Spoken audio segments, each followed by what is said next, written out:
Hey, welcome back. Today I'm going to bring you an effect from John Carey. This one is called Carey Meets Vernon, and you can find it in John Carey's book Reflections, okay? So this is my handling or my variation of it.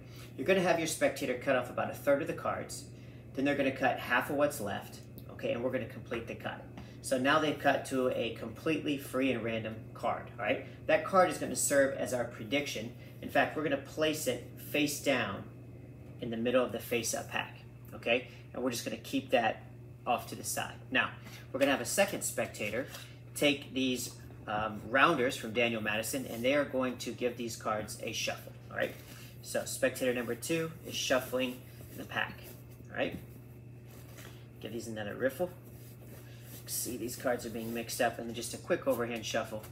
All right, now we're going to have our spectator place those cards face up in the center of the table, and if you would, go ahead and cut off about half of the cards over to here, and then half of those over to there, and cut half of those over to here.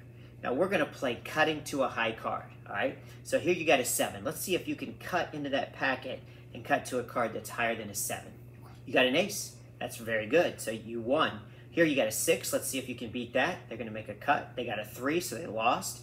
Here, this is an ace, tough to beat, but maybe you can cut to another ace. Didn't quite get it. And see if you can beat an 8 over here. And they cut to a king, so they did it.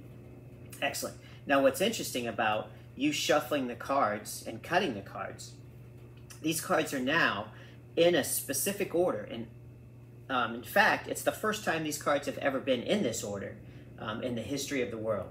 So every time we shuffle the cards, it's kind of like putting a fingerprint on them, essentially, something that's personal to us.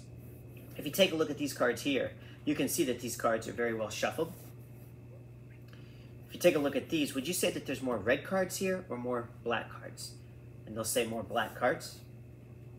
Here, would you say we have more high cards or low cards? And they would say more high cards, okay? And in this last packet, would you say we have more evens or more odds? And let's say they say there's more odds, okay? Now, we're going to keep everything squared up exactly as you placed it. Now watch. We're going to stack the packets up just like that. Now, some people would say that free will has led them into how they've shuffled those cards. But I would contradict that, and I would say, I think it's more about fate, okay? If we, in fact, let's spell fate. If we spell that, F-A-T-E,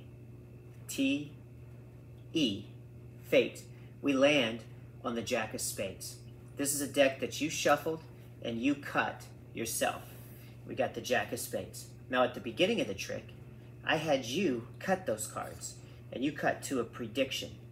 We reversed it in the center of the pack. Let's take a look. There's one card reversed in the middle, and let's see if we got it. That's a mate. That would be the Jack of Spades. This is my handling for Carey Meets Vernon. You can find it in John Carey's book, Reflections. Till next time, guys. Take care.